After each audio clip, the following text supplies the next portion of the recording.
Assalamualaikum warahmatullahi wabarakatuh. Perkenalkan, saya Wilami Dianingtyas, mahasiswi S1 Kebidanan Alih Kredit Universitas Kusuma Usada Surakarta dengan nomor induk mahasiswa AB22050. Di sini saya akan melakukan ujian OSCE secara daring dengan tema pendidikan kesehatan, diapras dan oral trust.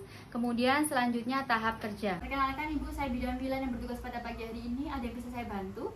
Ini loh Bu, saya tuh mau nanya, kok sekitar area popok itu merah-merah, terus sama sekitar mulut itu putih-putih, rewel terus, nangis. Iya, baik Ibu ya, dari keluhan yang anak Ibu rasakan, jadi nanti saya akan memberikan pendidikan kesehatan tentang oral trust dan diapras gitu ya Bu, untuk waktunya kurang lebih 15 menit. Apakah Ibu bersedia?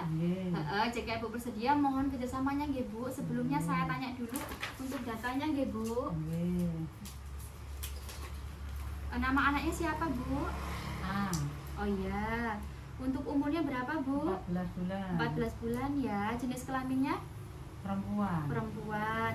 Baik Ibu, dari hasil pemeriksaan yang saya lakukan semua dalam batas normal ya. Suhunya 36,5 derajat Celcius, nadinya 110 kali per menit, respirasinya 30 kali per menit. Sebelumnya apakah Ibu sudah tahu apa itu diapras? Belum tahu. Belum tahu ya.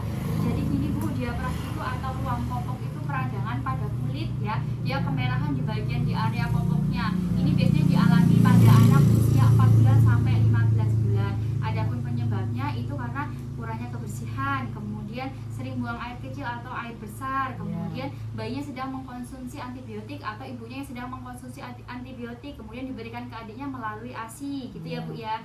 Untuk tanda-tandanya biasanya ini kemerahan di bagian pantat, selangkangan seperti yang Ibu tadi ini ya bilang ya Bu ya. Kemudian pantat juga itu bisa, genitalia juga bisa gitu ya Bu.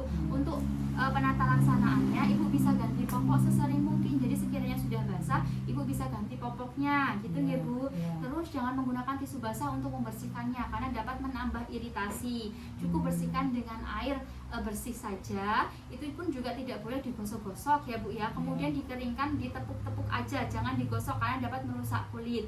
Kemudian Ibu bisa pakaikan kembali popoknya itu, tapi jangan terlalu ketat gitu ya Bu. Kemudian hindari baby oil atau lotion untuk mengurangi ruam pada pantat bayi itu gitu ya Bu.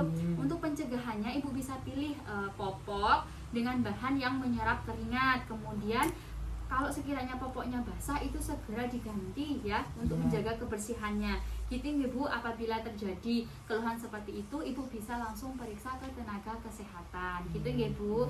Kemudian yang kedua nanti ini ya Bu ya, mulutnya banyak putih-putihnya ya. Itu namanya oral trust. Oral trust itu Ibu tahu apa oral trust? Nggak tahu. Oh iya, jadi oral trust ini adalah kandida selaput lendir yang di dalam mulut. Biasanya dia ada di bagian mulut, lidah, gusi, kemudian langit-langit juga bisa gitu ya. Gejalanya itu terlihat bercak putih pada mulut, lidah, itu karena bekas susu, tetapi waktu dihilangkan dia sangat sulit gitu ya. Kemudian sama bayinya tidak mau minum, tidak mau makan. Terus terlihat banyak luka di sekitar mulutnya itu, memutih, menempel, susah dihilangkan. Kemudian ada juga yang dia kronis. Kalau udah kronis dia timbulnya sampai ada benjolan kecil. Itu biasanya menyerang dari bayi sampai anak-anak gitu ya Bu. Dan biasanya juga demam 40 derajat Celcius, melebihi 40 derajat Celcius. Kemudian dia tidak mau makan, muntah, dan pasti rewel. Seperti anak Ibu ya rewel ya Bu. Dan biasanya bayi juga mengeluarkan air ludahnya itu yang berlebihan gitu ya Bu. Terus kalau untuk agar tidak terjadi oral trust itu, pencegahannya Ibu bisa mencuci dot Ibu, dot adiknya ya, dicuci kemudian direndam di air yang mendidih, dipanaskan di air sampai airnya mendidih gitu ya Bu.